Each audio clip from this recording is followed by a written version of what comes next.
Assalamualaikum warahmatullahi wabarakatuh. Selamat pagi untuk semuanya. Jadi kali ini kita akan bahas tentang materi asam dengan basa. Mungkin kalian pernah dengar apa itu asam, apa itu basa. Kalau asam yang kita bayangkan itu adalah sifatnya. Berarti asam itu sifatnya adalah memiliki rasa yang masam.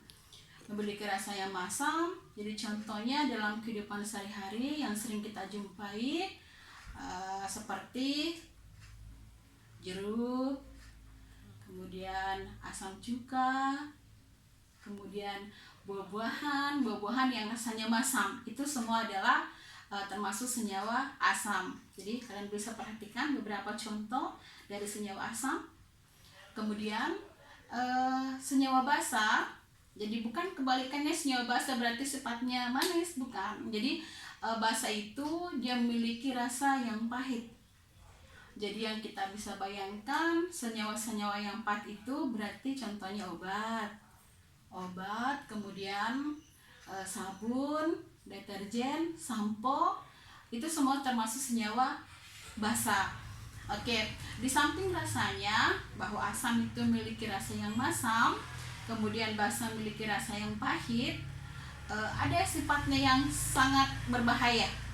Jadi asam itu dia bersifat korosif. Jadi dia bisa merusak logam atau marmer, sedangkan basa bisa merusak jaringan kulit. Makanya biasa itu kalau misalnya yang alergi, yang sering mencuci pakai sabun, biasa gatal ya tangannya, itu merupakan salah satu sifat dari senyawa basa, yaitu adalah kaustik. Sehingga untuk mengenali asam dengan basa tidak boleh kita cicipi.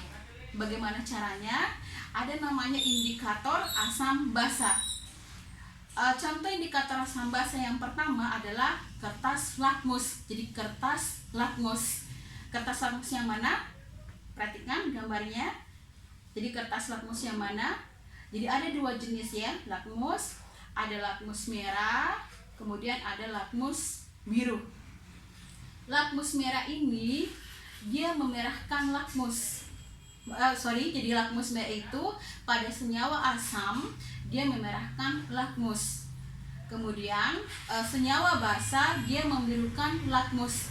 Jadi kita siapkan dua kertas lakmusnya, kemudian kita celupkan ke dalam larutan yang kita menguji. Jika kedua-duanya, jadi lakmus merah menjadi merah, kemudian lakmus biru menjadi merah, berarti senyawanya adalah asam. Tetapi jika lakmus biru, kemudian lakmus merah menjadi biru, berarti senyawa adalah senyawa basa. Tetapi bagaimana jika tidak berubah? Jadi kalau tidak berubah berarti dia adalah senyawa netral. Penggunaannya ada di samping ya, kemudian di samping lakmus, di laboratorium itu kita bisa menggunakan indikator asam basa lainnya. Jadi ada indikator phenolphthalein, kemudian ada indikator metil merah, ada metil orange, ada bromtimol biru. Bagaimana penggunaannya? Silakan diperhatikan. Kemudian dengan perubahan warnanya, jika dia berada pada larutan asam, larutan basa ataupun netral. Untuk di rumah, jadi bukan skala lab, kita bisa menentukan, mengidentifikasi asam dengan basa dengan menggunakan indikator alami. Indikator alami itu bisa kita peroleh dari umbi-umbian, bisa umbi-umbian yang berwarna, jadi bisa dari ubi ungu, kemudian bisa dari kunyit. Jadi semuanya kita haluskan, kita ambil sarinya, kemudian bisa kita ujikan ke dalam larutan asam atau basa. Bisa juga kita peroleh dari ekstrak bunga-bunga. Ekstrak bunga, jadi bisa bunga kembang sepatu, pokoknya bunga-bunga yang warnanya terang. Jadi tinggal kita haluskan, kemudian kita ambil ekstraknya.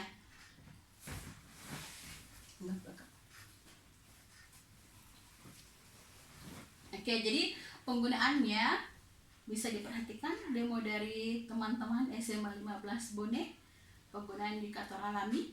Oke. Jadi kita harus siapkan 2 tabung. Yang satu berisi dengan asam, senyawa asam, yang satu berisi senyawa basa. Asamnya boleh kita ambil dari asam cuka boleh, kemudian basanya bisa kita ambil dari air kapur.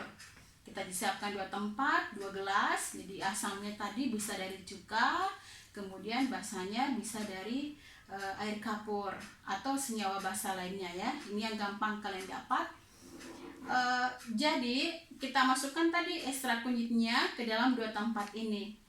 Jadi ekstrak kunyit dimasukkan ke dalam cuka, kemudian yang satu dimasukkan ke dalam kapur. Jika dia memberikan warna yang berbeda, berarti itu bisa dijadikan indikator. Begitu juga dengan bunga ya. Jika dia memberikan warna yang berbeda pada larutan cuka yang mewakili asam dengan larutan kapur yang mewakili basa, berarti itu bisa dijadikan indikator. Tetapi jika misalnya memberikan warna yang hampir sama, berarti itu tidak bisa dijadikan indikator. Oke, sekira untuk hari ini sekian. Semoga bisa memberikan manfaat. Assalamualaikum warahmatullahi wabarakatuh. Berapa menit ya? Coba